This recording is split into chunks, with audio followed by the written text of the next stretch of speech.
जय हिंद दोस्तों, आप सभी का स्वागत है आपके अपने परिवार में। तो मेरे पास जो है लगातार डिप्लोमा के अभ्यर्थी कॉल और मैसेज कर रहे हैं और एक ही सवाल पूछ रहे हैं, क्या बीएड अभ्यर्थी 1 to 5 से बाहर हैं तो क्या नोटिफिकेशन को रद्द करना पड़ेगा।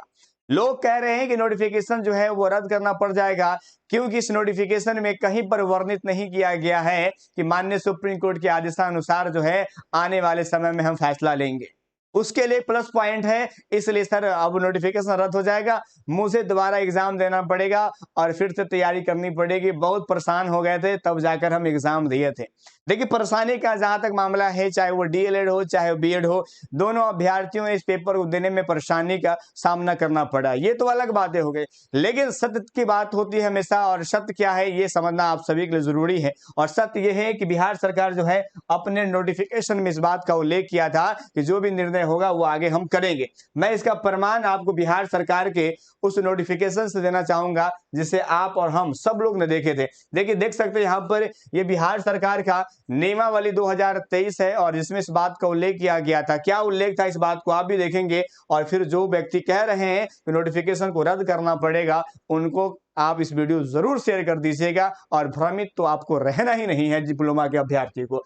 देखिए, इस नोटिफिकेशन अगर बात करें तो यहाँ पर स्पष्ट किया गया है। स्पष्टीकरण का मतलब होता है भाई क्लियरिफिकेशन कर दिया हमने क्लियर कर दिया। क्या कर दिया है कि शिक्षक प्रशिक्षण के किसी भी उपाधि की मान्यता के बिंदु पर अथवा किसी उपाधि विशेष के समतुल्यता के बिंदु पर किसी भी प्रकार के विवाद की स्थिति में राष्ट्रीय अध्यापक शिक्षा परिषद यानी एनसीईटी के परामर्श से विभाग का निर्णय अंतिम होगा। अब इस बात का जब उल्लेख किया गया है तो किसी हद तक ये कह देना कि नोटिफिकेशन रद्द करना पड़ेगा, संपूर्ण बहाली निरस्त हो जाएगी, ये बिल्कुल कह सकते हैं तर्कहीन और आधारहीन। इसका कोई भी आधार नहीं है, सिर्फ कह सकते हैं बेवकूफीपन का होता है। वो हदें पार कर देना इसके बराबर होता है। अगर कोई इस प्रकार के बीएड के अभ्यर्थी या बीएड के पक्षकार अगर बोल रहे हैं तो याद रखिएगा, वो आपसे चंदे उछलवा रहे हैं, या तो आपसे कह सकते हैं कि वो आपसे पैसे ठगने के प्रयास में लगे हुए हैं, और यही दिखता हुआ नजर भी आ रहा है। तो याद रखिएगा, ऐसे लोगों से आप सावधान रहिए